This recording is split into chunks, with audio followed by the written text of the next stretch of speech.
And in Bhagavad Gita, we see Bhagavan Sri Krishna having a very open discussion with our Arjuna. And Arjuna is also asking some fantastic questions. And Bhagavan is answering all these questions. And Arjuna, in spite of the faint-heartedness, etc., the moment he heard the word Asocyan Anvasochatvam, the moment Bhagavan says Asocyan, immediately his mind clouds must have gone up. Now he is more interested in understanding the higher life of spirituality. So, whether I fight or not question is dropped after the second chapter. The rest of the chapter is all about how do I become more divine? What is the path for me towards divinity? And you see this whole paradox here. Arjuna is in essence asking, Krishna, how do I attain you? He is asking that from Krishna himself. And he is asking that after attaining Krishna. Krishna is sitting, he has been his friend for 80 years, 90 years. Is there anything else to attain? But the beauty of Gita is after attaining Krishna and asking Krishna himself, is asking, how do I attain? And Bhagavan is answering. That is the beauty of Gita. That is the love and compassion and suhrudam in Gita. And that is the beauty that we are going to enjoy. So Bhagavan is saying that somehow put your mind on me. Krishna's Maranam is Gita's, isn't it? Before we enter into the 12th chapter, we need to tell a small episode which happened in the divine life of Chaitanya Mahaprabhu, which our Swamiji recounts many times.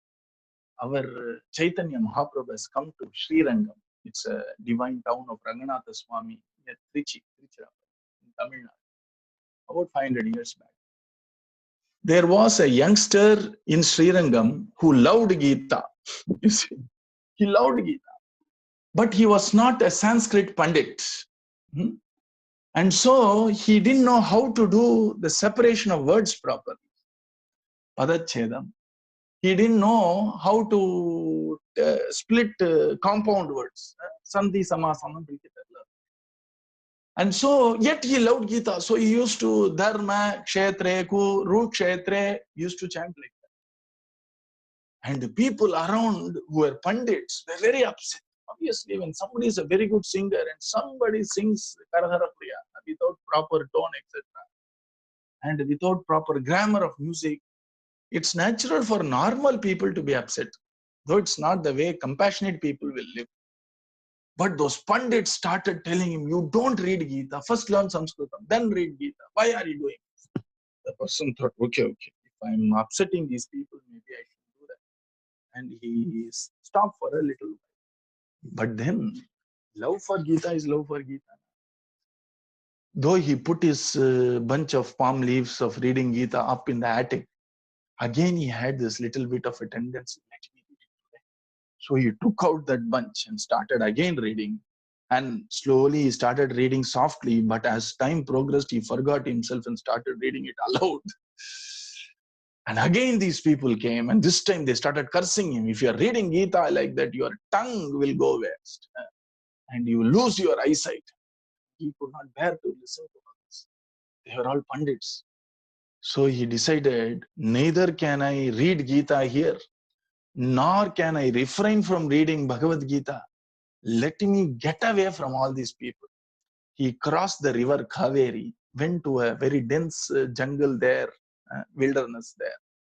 And he was reading all alone Bhagavad Gita. And Chaitanya Mahaprabhu was traveling and staying. He stayed for 4 months, it seems, in Sri Lanka.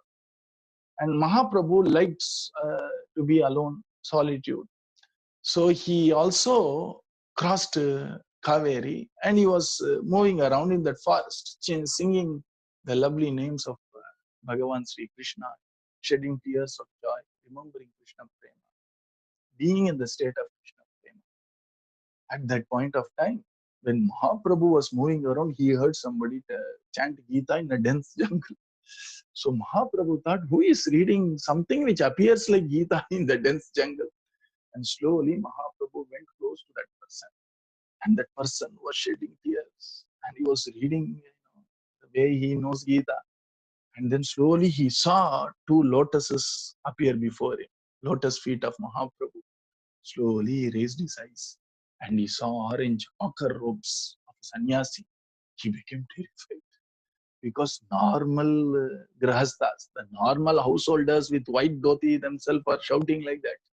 If a sannyasi tells something which is adverse, it would certainly come to pass. So he became very terrified. He looked up and saw the blooming lotus face of Mahaprabhu, filled with love, filled with compassion, filled with prema, Krishna prema, and immediately fell at the feet. Mahaprabhu said, "Rise up, young man. What is that you are doing here?" He said, "I'm reading Gita, but I don't know to read it properly." Then Mahaprabhu said, "Then why are you reading it?" You know what he said? The moment I open my book of Gita and say, Dharma Kshetre, Kurukshetre, immediately I see this picture of this battlefield with all the elephants, horses, chariots, and the foot soldiers assembled everywhere. And the big sea of Kauravas there, big sea of Pandavas here. In between these two is the lovely divine chariot of our Arjuna and Bhagavan Sri Krishna himself sitting in the seat of a charioteer. And Arjuna is standing before Bhagavan. Bhagavan, with his wonderful blue lotus face, looking at Arjuna with love, compassion, care as a guru. He's holding the four reins of the horses in his hand. He's having the whip, he's having the stick in one hand. He's showing Chin Mudra in the other hand. And in the same time, controlling the horses, he's able to look back at Arjuna and also giving Gitopadesam to Arjuna. I see this whole picture. It gives me tremendous joy in the heart. As he was saying, suddenly he felt horripilation. Suddenly that person started shedding tears of joy. His throat was choked because Mahaprabhu had embraced him. And Mahaprabhu had the same prema lakshana. He said, you got the prayojana, you got the utility, you got the fruit of Gita, my friend, because Krishna Dhyaanam, Krishna Smaranam, Krishna Pada Sharanagati is what Gita is all about. If anybody ever rebukes you when you are chanting Gita, they are cursed, not you. You read Gita the way you want because the fruit of Gita already you've got. Just like how Arjuna already got the fruit of Gita and is now asking questions and getting answers from Bhagavan Sri Krishna. If you have Krishna Prema and then listen to Gita, it will be an amritam for our ears, for our hearts, and also for our eyes. Because as we are telling Arjuna Vacha, Bhagavan Vacha, remember this. We can immediately picturize Bhagavan with Krishna Dhyanam, with Krishna Smaranam. If we listen to Gita, that Antaryami Bhagavan Sri Krishna will shed light, patana. He would immediately show us the real purpose of Gita. Without prema, without bhakti, Gita is very difficult for even pandits to understand. With prema, our Antaryami, our Gurunath, our Jagat Guru, Thakurji and Guruji will make us understand Gita just. That is the reason why before even talking about Gita or Bhagavatam, why do we do Dhyana sloka? Why do we do slokas? To meditate upon this Shastram, to meditate upon Vyasa Bhagavan, to meditate upon our Guru, to meditate upon Jagat Guru, Bhagavan Sri Krishna, is because once you have that love in the heart, jnana is easy, understanding is easy. You will ask the right questions. We will approach the Gita with the right perspective. That's the reason why without bhakti, this Gita Shastram becomes very difficult to even understand what Krishna is saying or even what Arjuna is asking. With bhakti, which we all are blessed with by our Guru's grace, it is easy for us to understand. Hare